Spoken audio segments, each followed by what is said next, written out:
US and Ukraine have made progress in recent negotiations in Miami. Still, Witkoff looked tired and stressed. Meanwhile, business deals with Russia are the main reasons why Witkoff's team is pushing towards the end of the war in Ukraine. How did negotiations in Miami go, and why is Witkoff's approach wrong?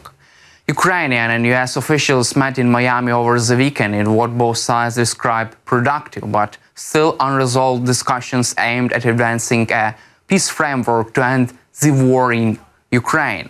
The Ukrainian delegation, led by Rustem Umerov, Secretary of Ukrainian National Security and Defense Council, met with senior US officials, including Secretary of State Marco Rubio, Steve Witkoff, and Jared Kushner. Talks lasted more than 4 hours and shifted into closed-door session for the most sensitive discussions. Media reports indicate that discussions focused on two major unresolved questions: the status of Ukrainian territories and long-term security guarantees.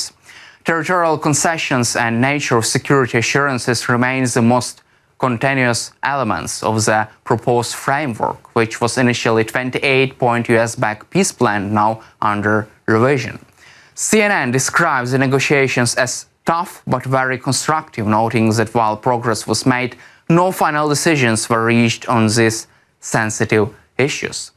Ukrainian officials called the meeting difficult but productive and emphasized that long-term security guarantees remain a top priority. Rubio, meanwhile, highlighted that Russia will need to be part of the equation for any deal to succeed. Both sides reported some progress in moving the dialogue toward. Ukrainian sources told CNN US delegation was very supportive and there was substantial progress toward peace. Still, officials acknowledged that further work is needed before presenting a final plan. Following the Miami talks, US Special Envoy Steve Witkoff is expected to travel to Moscow to present framework to the Russian dictator, underscoring the critical role Russia must play in any settlement backed by US. Analysts say that while meeting in Miami represented a significant step in negotiations, the outcome will depend on Moscow's willingness to end the war in Ukraine. These talks follow previous rounds of negotiations on controversial 28-point plan, which Ukraine and European partners criticized as overly favorable to Russia. Ukrainian officials are seeking a framework that protects sovereignty, ensures long-term security, and avoids unacceptable territorial concessions. While both sides expressed optimism about the meeting, media coverage from CNN and other outlets emphasizes the key question remain unresolved, making the next phase of diplomacy crucial. Earlier, Reuters reported that US plan had been criticized by Ukrainian and European allies because it was overly favored to Russia, prompting revisions ahead of these meetings. European media outlets, including The Guardian, highlighted concerns that any peace must preserve Ukraine's sovereignty and military capacity, while Associated Press News noted that analysts fear US-led process could result in half-baked compromises if key allies are sidelined, potentially producing a fragile ceasefire rather than a lasting settlement.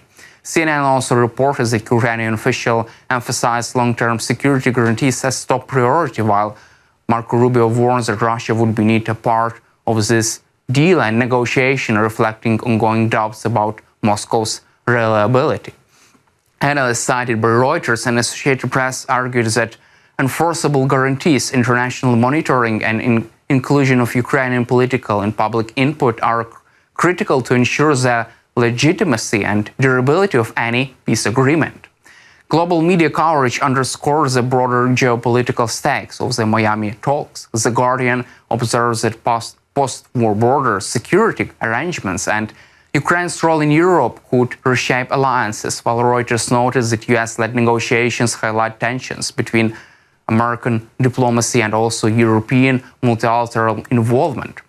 Despite progress reported in Miami, Associated Press emphasized that the outcome remains uncertain, depending heavily on Russia's willingness to participate in Ukraine's ability to secure protections from allies. Meanwhile, Wall Street Journal reports that US administration is exploring a new approach to ending the war in Ukraine, emphasizing economic engagement as a central tool. According to Wall Street Journal, the initiative has been framed as peace through business proposal, with the idea that fostering economic and commercial ties with Russia could form the foundation of sustainable settlement. Sources cited by journal indicated that concept was pitched to the White House by representatives of the Russian side, and his administration, including President and his envoy, appears supportive of such approach. The plan reportedly includes giving U.S. companies priority access to Russian business and reconstruction opportunities once hostilities end, to transform Russia from a military adversary into a market opportunity for American investors. Wall Street Journal reports that a part of the strategy involves utilizing frozen Russian assets, such as central bank funds, to fund joint reconstruction and investment projects between U.S. and Russian companies.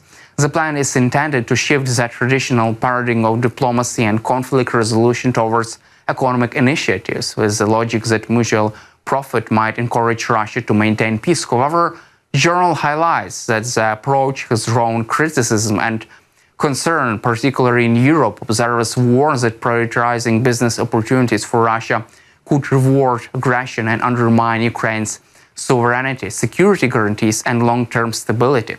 European partners in particular are reportedly uneasy with the potential shift in focus from security and defense to economic integration. According to the journal, administration is betting that economic initiatives may be more effective than military or policy pressure in achieving a ceasefire in Ukraine. The proposal implicitly assumes that Russia could be more willing to agree to peace terms if offered opportunities for economic reintegration, potentially creating a new axis of US-Russia commercial relations, with Ukraine serving as a bridge or pivot in the post-war order. Wall Street Journal knows the plan remains conceptual. There is no finalized agreement, and details of how Ukraine's sovereignty, security, and territorial integrity would be protected under this business framework remain uncertain. Safeguards to ensure that commercial interests do not outweigh long-term political and security commitments have not been clarified. While the journal frames the initiative as innovative, it also underscores the controversy and risk associated with pursuing peace primarily through economic engagement, especially given the delicate geopolitical landscape and ongoing war in Ukraine. That's all for today. Subscribe to our YouTube channel, and glory to Ukraine.